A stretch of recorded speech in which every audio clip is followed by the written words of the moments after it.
오늘 12월 29일입니다. 2024년의 오늘 마지막 주일이에요. 우리 서로 이렇게 인사했으면 좋겠습니다.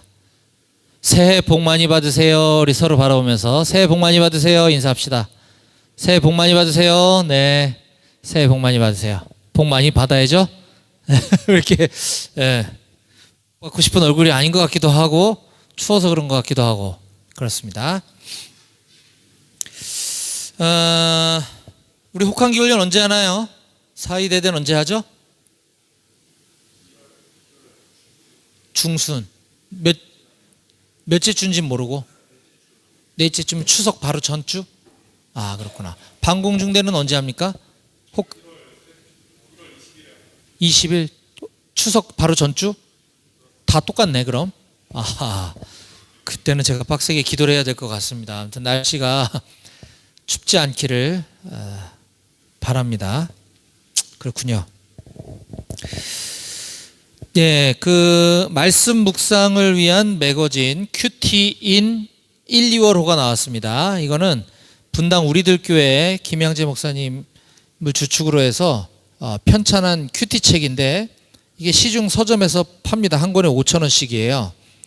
이게 2달에 한 번씩 나오는 책인데 우리 부대로 우리 교회로 후원을 좀 몇 권 받은 게 있습니다. 그래서 저 앞에 쌓아놨으니까 여러분들 원하시는 분들 한 권씩 가져가셔서 매일매일 조금씩 여기 보면 짧은 말씀이 한 페이지가 나오고 그 다음에 말씀 해설 한 페이지 그리고 묵상 간증 한 페이지 그리고 여백에다가 이렇게 본인이 느낀 거 생각한 거 이렇게 일기처럼 막 쓸 수 있도록 이렇게 4페이지로 구성되어 있어요. 하루에 양도 많지 않고 이렇게 매일매일 말씀과 가까이 하는 좋은 습관을 기를 수 있는 큐티 책이기 때문에 여러분들 꼭 가져다가 활용하시길 부탁드리겠습니다.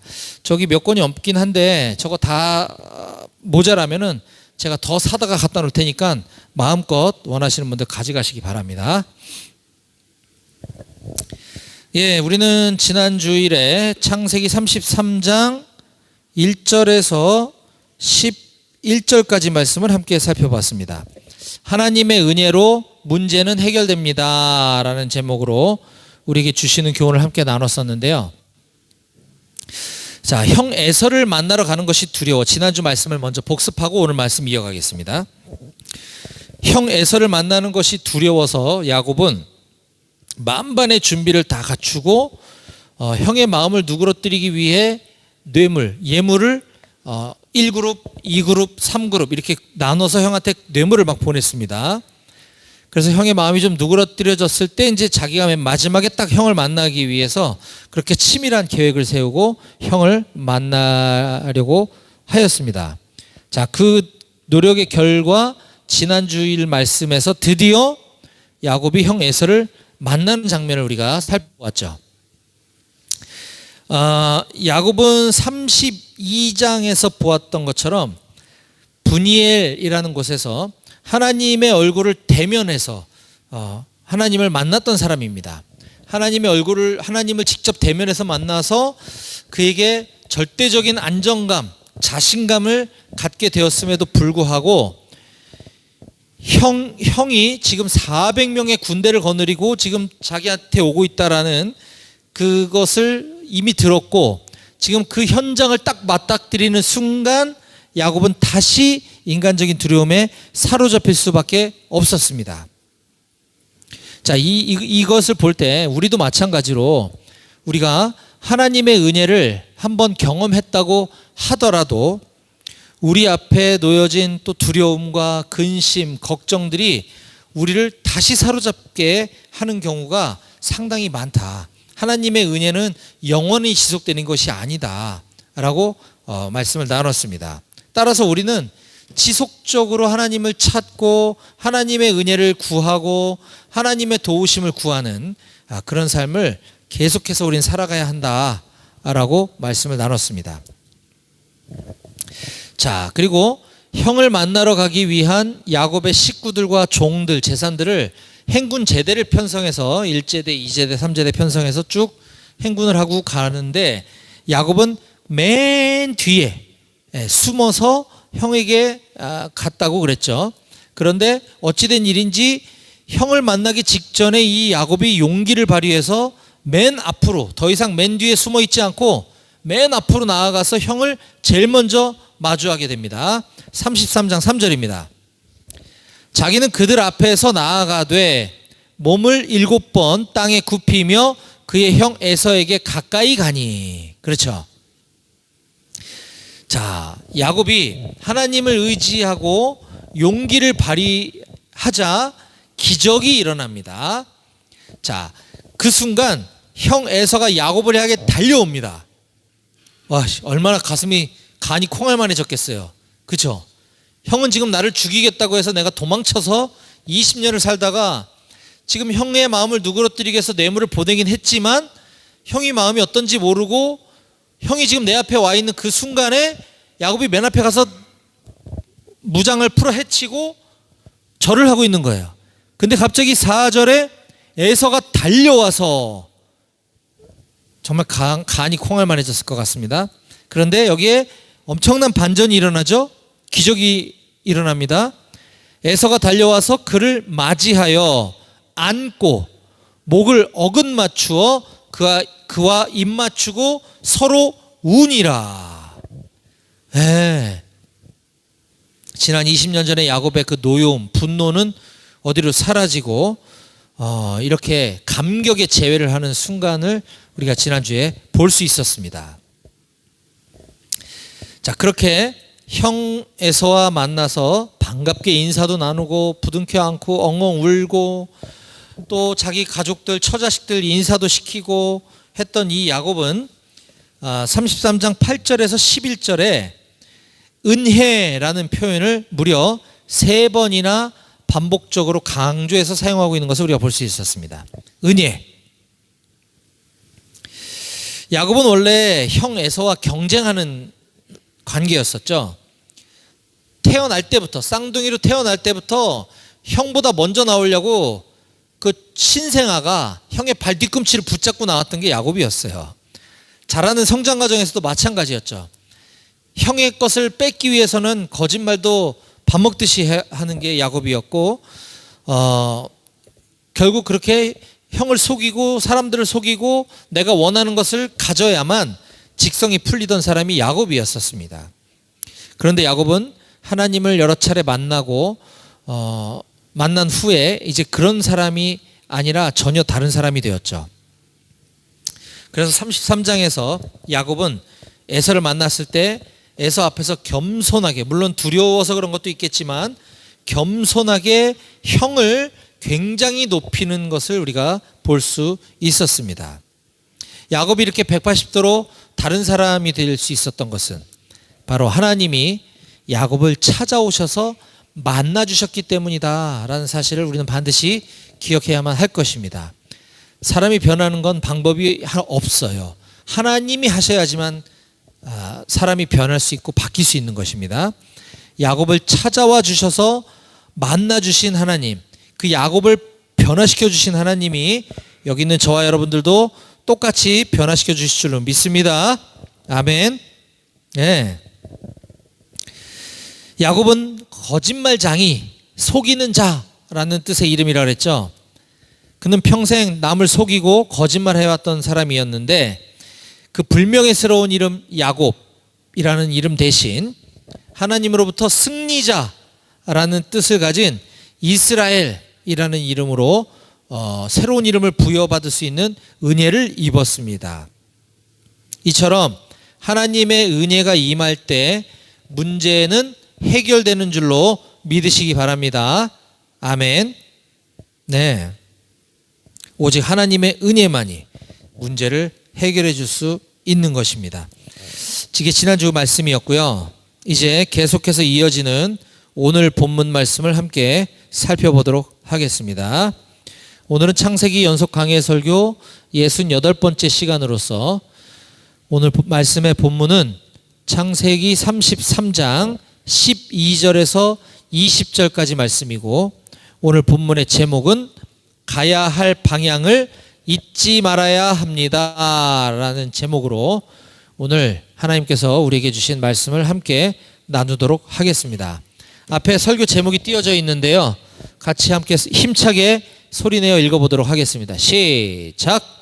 가야 할 방향을 잊지 말아야 합니다. 예, 가야 할 방향이 무엇이고 가야 할 방향이 어딘지, 왜 잊지 말아야 하는지 오늘 말씀을 통해서 함께 살펴보도록 하겠습니다.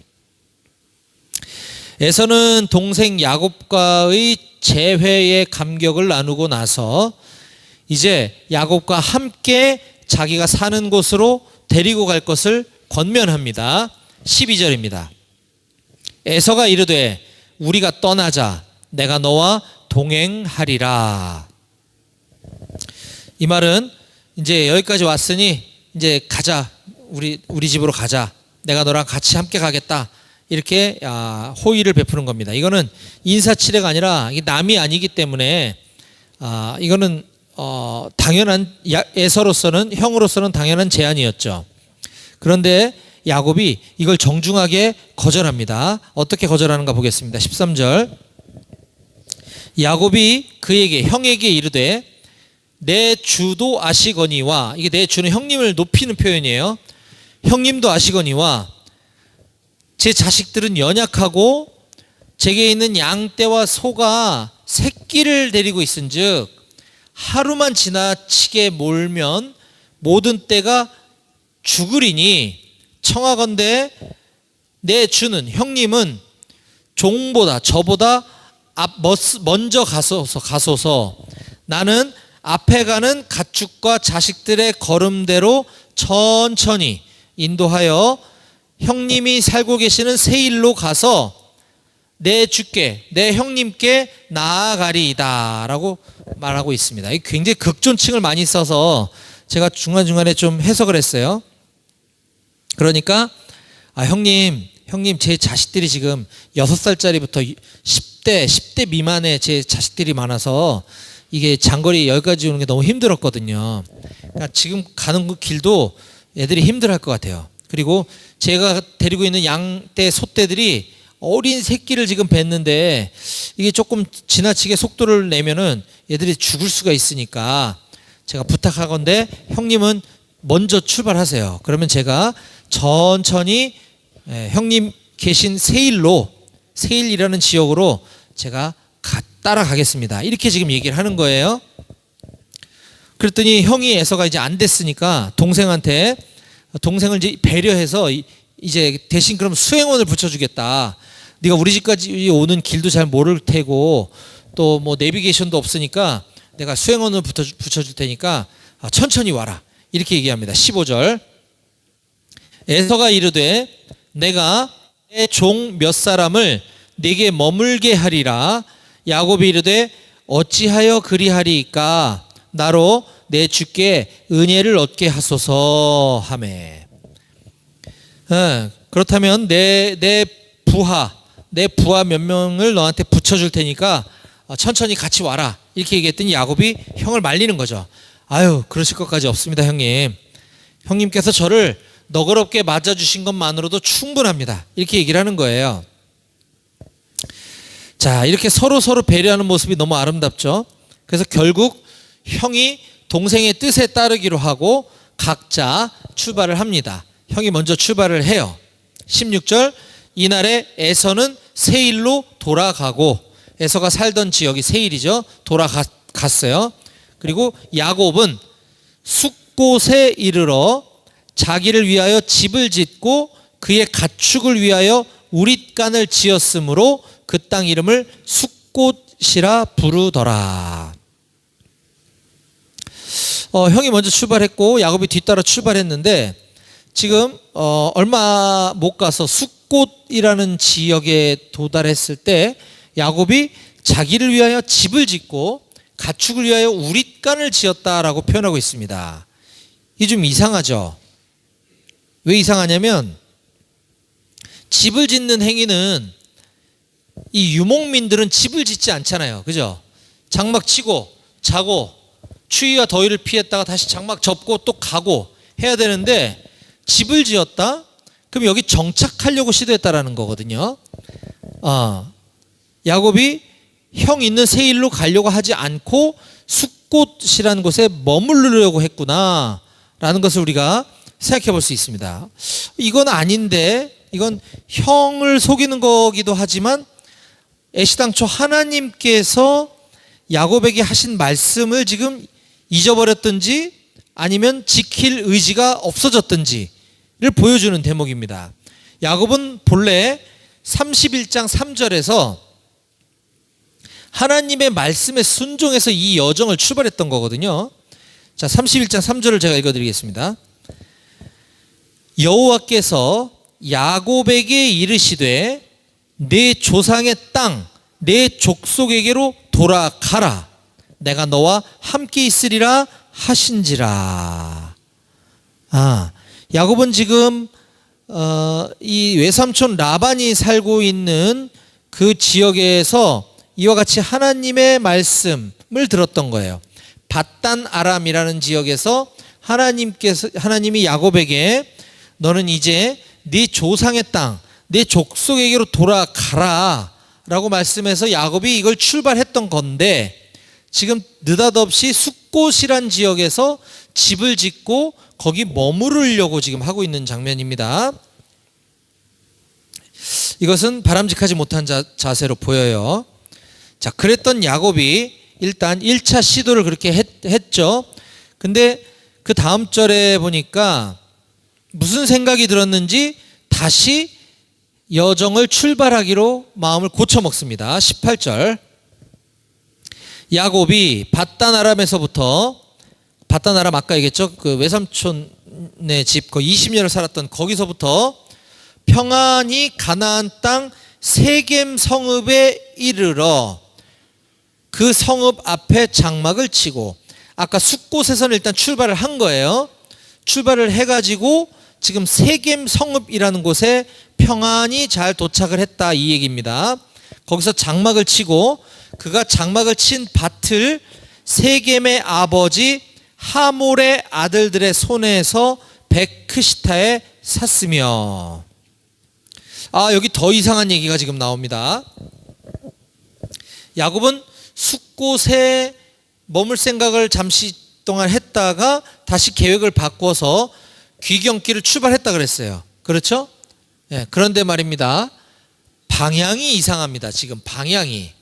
지금 야곱은 저 윗지방, 이스라엘이 이렇게 길쭉하거든요. 저 윗지방인 밧단 아람에서 외삼촌 댁에서 오랫동안 20년 동안 살다가, 거길 밧단 아람이라고도 하고 하란이라고도 해요. 살다가 자기 부모님이 계신 곳 요단강을 건너서 동쪽에서 서쪽으로 건너서 남쪽으로 쭉 내려오면 베델이라고 하는 지역이 있고, 조금 더 밑으로 내려가면 브엘세바라고 하는 곳이 부모님이 계신 곳이거든요. 그런데 아까 형 에서는 요단강을 건너지 않고 요단강 오른쪽 동쪽의 밑에 지역인 세일 지방에 살고 있었단 말이에요. 그래서 야곱이 형 에서를 따라가지 않은 것은 하나님 말씀을 순종했던 겁니다. 그것까지는 괜찮았어요. 왜? 형을 따라가는 게 목적이 아니라 내 고향, 내 족속에게로 가는 게 중요했기 때문에, 형을 따라 세일로 가면 안 됐기 때문에 그건 잘했단 말이에요. 자, 그런데 지금 숫곳에서 출발해서 요단강을 건너 남서쪽으로 내려와야 되는데 지금 그는 그냥 서쪽으로 직진해버린 거죠. 그래가지고 지금 이 세겜이라고 하는 곳에 들어갔고, 거기서 장막을 쳤는데 장막을 치기 위해서 밭을 샀다 그래요. 그러니까 땅을 산 거예요. 땅을 산 거는 빼도 박도 못하고 이제 거기에 머물러 있겠다라는 강력한 의지를 보여준 거죠. 이것이 잘못된 것이라는 겁니다. 20년 전에 야곱은 아버지와 어머니와 함께 살다가 형 에서가 자기를 죽이려고 그래서 지금 어머니의 권유에 의해 부모님을 떠나 외삼촌이 살고 계신 저 먼 밧단 아람으로 출발을 했었죠. 그 길에 한 80km 정도 걸어갔을 때 베델이라고 하는 지역에서 하나님을 만나게 됩니다. 이때 하나님께 야곱이 이렇게 서원했던 적이 있어요. 약속했던 적이 있어요. 28장 20절입니다. 제가 읽어드리겠습니다. 28장 20절. 야곱이 서원하여 이르되 하나님이 나와 함께 계셔서 내가 가는 이 길에서 나를 지키시고 먹을 떡과 입을 옷을 주시어 내가 평안히 아버지의 집으로 돌아가게 하시오면 여호와께서 나의 하나님이 되실 것이요 내가 기둥으로 세운 이 돌이 하나님의 집이 될 것이요 하나님께서 내게 주신 모든 것에서 10분의 1을 내가 반드시 하나님께 드리겠나이다. 즉 그는 언제 돌아올지 모를 그 먼 여정, 외삼촌 댁으로 향하는 그 여정을 가다가 하나님을 만나 이런 서원, 약속을 하였고 그로부터 지금 20년이 지난 거예요. 그는 하나님께 자기가 약속했던 베델로 다시 돌아와야 됐던 거죠. 그런데 베델로 돌아오려면 남서쪽으로 한참 내려와야 되는데 그는 서쪽으로 그냥 가서 세겜이라고 하는 지역에 부동산까지 사고 거기에 자리를 잡아버렸다라고 하는 것이 몹시 안타까운 상황입니다. 지금 여기 오늘 본문 19절에 보니까 그 밭의 주인의 이름이 등장을 해요. 그가 장막을 친 밭을 세겜의 아버지 하몰의 아들들의 손에서 베크시타에 샀다라는 언급이 나옵니다. 이거는 이제 뒤에 다음 주에 우리가 살펴볼 말씀 중에 그가 여기에 정착해서 사는 바람에 이 하몰의 아들들 세겜에 의해서 자기 딸 딥나가 강간을 당하는 엄청난 사건을 맞이하게 됩니다. 그건 다음 주에 살펴보도록 하고요. 이렇게 자기가 가야 될 길을 잃어버리고 하나님의 말씀을 잃어버린 결과는 끔찍했는데 아무튼 간에 지금 그가 이렇게 방향을 놓치고 방향을 잃어버리고 하나님의 약속을 잊어버리고 심지어 이것을 평안이라고까지 말하고 있습니다. 여러분, 문제가 해결됐다고 해서 형과의 그 불편했던 관계, 나 형한테 죽을지도 몰라라고 했던 그 두려웠던 것이 해결됐다고 해서 그것이 평안이 아닙니다. 평안이라고 하는 것은 하나님과 함께하는 삶이 평안인 줄 믿으시기 바랍니다. 아멘. 네. 야곱은 28장 21절에 내가 평안히 아버지의 집으로 돌아가게 하시오면 여호와께서 나의 하나님이 되실 거다라고 고백했어요. 그런데 오늘 본문에서는 그가 바단 아람에서부터 가나안 땅 세겜 성읍에 이르는 것을 평안이라고 지금 얘기하고 있는 것입니다. 잘못된 거죠. 거기에 또 하나의 문제점은 20절 오늘 본문 마지막 절을 보니까 자기 뜻대로 자기 의지대로 들어가서 자리 잡고서 거기서 하나님을 예배하고 있다는 거예요. 20절 거기에 제단을 쌓고 그 이름을 엘헬로헤 이스라엘이라 불렀더라. 엘헬로헤 이스라엘, 이것은 하나님 이스라엘의 하나님이란 뜻입니다. 즉 그는 하나님이 가라고 명하지도 않은 지가 지 멋대로 결정하고 지 멋대로 부동산 사고 거기 지 멋대로 자리 잡아서 거기서 하나님 예배합니다, 하나님 찬양합니다 이러고 있다라는 거죠. 이 장면을 야곱은 그가 어딜 가든지 하나님을 예배했다라고 긍정적으로 해석할 수도 있지만 저는 이 부분을 그렇게 보지 않습니다.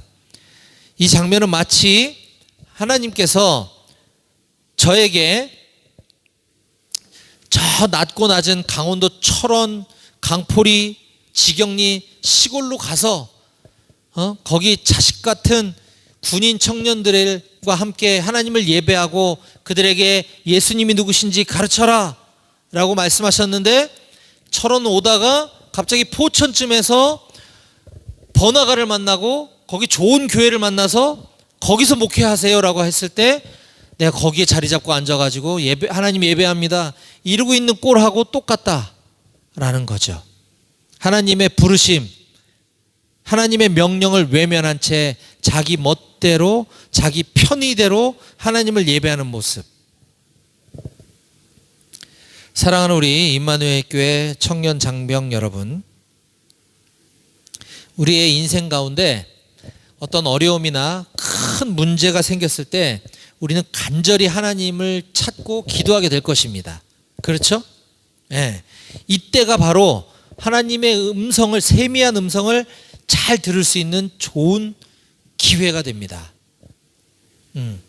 내가 지금 궁핍에 처했을 때, 내가 지금 고난과 환난과 역경에 있을 때, 아무도 의지할 곳이 없을 때 하나님을 찾으면 하나님의 음성이 너무 잘 들려요.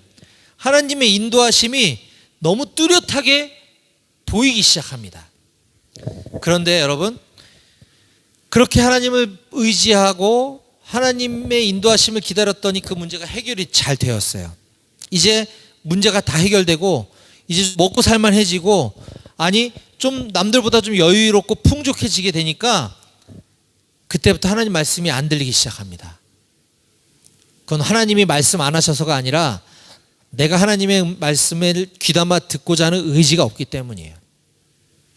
이것은 제 얘기이기도 하고 성경에 증언해 주는 수많은 사람들의 삶의 모습이기도 합니다. 점점 더 먹고 살만하면 하나님 찾을 일이 별로 없어지고, 그러다 보니 내가 내 뜻대로 내 인생을 계획하고 내가 생각했던 대로 내 인생길이 펼쳐지면 이것이 하나님의 뜻이다라고 합리화하기 시작합니다. 마치 오늘 본문 20절에서 야곱이 엉뚱한 세겜에 가서 땅 사고 거기 자리 잡고 하나님을 예배했던 것처럼, 우리 임마누엘 교회 장병들 중에 혹시 지금 어려움 가운데 처한 우리 용사들이 있습니까? 지금 고난 중에 있는 우리 형제들이 있습니까? 바로 지금이 하나님의 음성을 잘 들을 수 있는 아주 좋은 기회인 줄 믿으시기 바랍니다. 지금이 바로 하나님의 분명한 인도하심을 깨닫기에 아주 좋은 시기임을 믿으시기 바랍니다. 반대로 예전에 좀 힘들었는데 지금 문제가 다 해결되고 이제 좀 마음이 편안한 사람들이 있습니까? 물론 하나님께 감사해야 합니다. 하지만 그 자체로 거기서 머물러서는 지금부터 더 큰 위기가 올 수도 있음을 우리는 잊지 말아야 할 것입니다. 오늘 말씀의 제목이 가야 할 방향을 잊지 말아야 합니다라고 했습니다. 가야 할 방향을 잊지 말아야 합니다. 가야 할 방향, 우리 가야 할 방향이 어디입니까? 하나님께서는 우리를 예수님의 인격과 예수님의 삶을 닮아 배우며 살아가도록 우리를 부르셨습니다. 우리의 인생의 방향을 예수님께로 정해 주셨다는 말입니다. 그것을 구체적으로 한 문장으로 표현하라면 바로 하나님을 사랑하고 우리의 이웃을 사랑하라는 것, 이것이 바로 하나님의 우리의 가야 할 방향인 줄 꼭 기억하시기 바랍니다.